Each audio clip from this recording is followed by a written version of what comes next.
यासाठी केला होता अट्टहास, शेवटचा दिस गोड व्हावा, आता निश्चिंतीने पावलो विसावा, कुंडलिया धावा तृष्णेची या प्रस्तुत प्राप्त प्रसंगी कीर्तन रूपी सेवेकरिता निवडलेला अभंग जगद्गुरु जगद्वंदनीय वैराग्याचे मूर्तिमंत पुतळे असणारे वारकरी संप्रदायाचे कळस मानले जाणारे हर्षी असणारे देहू निवासी संत तुकोबराय यांचा 4 चरणाचा अभंग, ज्या अभंगाद्वारे सरळ सरळ तुकोबराय तुम्हा आम्हाला या ठिकाणी त्यांचा अनुभव सांगतात की आजपर्यंत जेवढा काही मी अट्टहास केलेला होता तो सगळा अट्टहास फळास आला आणि माझा शेवटचा दिस कसा झाला, गोड झाला.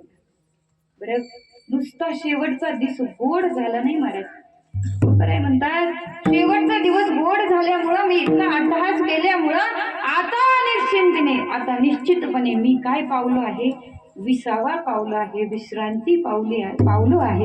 आणि या दोन्हीही गोष्टी साध्य कशामुळे झाल्या तर कौतुक वाटे झाले या वेचाचे.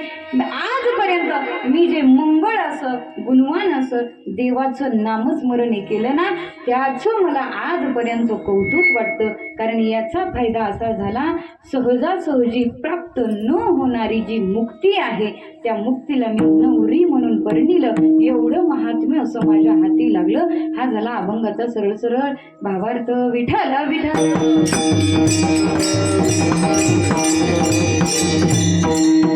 ज्या कारणासाठी ज्या निमित्ताने तुम्ही आम्ही या ठिकाणी देवाचं गुणगान गात आहोत, देवाचं भजन करत आहोत, याचं निमित्त सगळ्यांना ज्ञात आहे. तरी वक्त्याच्या आद्य कर्तव्यानुसार मी या ठिकाणी मांडते की आज कैलासवासी लक्ष्मी भिवा भिसे यांना जाऊन 1 वर्ष पूर्ण झालं. आपल्या भाषेत सांगायचं झालं तर आज त्यांचं वर्ष श्राद्ध आहे. शास्त्राच्या भाषेत सांगायचं झालं तर आजच्या दिवसाला पुण्यस्मरण म्हटलं जातं. पुण्यस्मरण का म्हणायचं?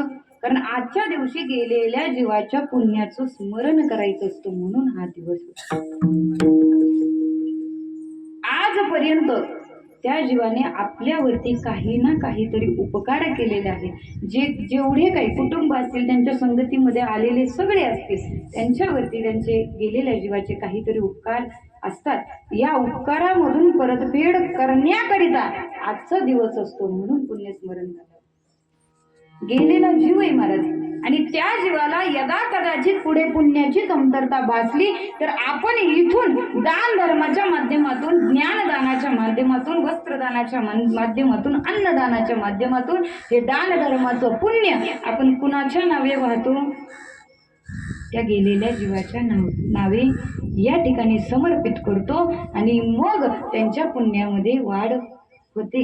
म्हणजे याकरिता सुद्धा दुसरं कारण म्हणून पुण्यस्मरण घालावं. तर मला सांगा, दान धर्म कुठं करायचंय? कुठं करायचंय? इथं करायचंय. आणि पुण्य पोच कुठं होणार आहे? आता लई ज्ञानी श्रोता होता, एकदा त्यांनी विचारलं, बाबा इथून 2 किलोमीटर माझा ऊस आहे, आणि मी जर त्याला पाणी इथं घातलं तर ते तिथं जाईल का? तुम्ही दोन्ही उत्तर द्या. दोन्ही उत्तर काउंटर क्लेम आहे माझ्याकडे. जाईल का? मग इथं ठेवलेला नैवेद्य, इथं ठेवलेलं दान धर्म, याचं पुण्य तिथपर्यंत जाईल का? याचं सरळ उत्तर आहे की या 5 तत्वांच्या मार्फत हे नैवेद्य कुठं दिला जातो? तिथपर्यंत दिला जातो. ऊस 2 किलोमीटर आहे आणि पाणी इथं घालायचं, पण पाईपलाईन जोडायची. आता जाईल का ऊसाला पाणी? हो, मग ही जे आपण करतोय ही पाईपलाईन आहे. या पाईपलाईनच्या माध्यमातून तिथपर्यंत आपलं दान धर्माचं पुण्य तिथं पोच करायचं आहे, नैवेद्य पोच करायचं आहे. तिसरं कारण पुण्यस्मरण का घालावं? आता हे दान धर्माचं पुण्य झालं, पुण्य त्यांना देणं झालं, उपकाराची परतफेड झालं. मग या सगळ्या याच्यामध्ये कीर्तन ठेवायची काही गरज आहे का? आता नाहीच म्हणा तुम्ही. काही गरज आहे का कीर्तन ठेवायची?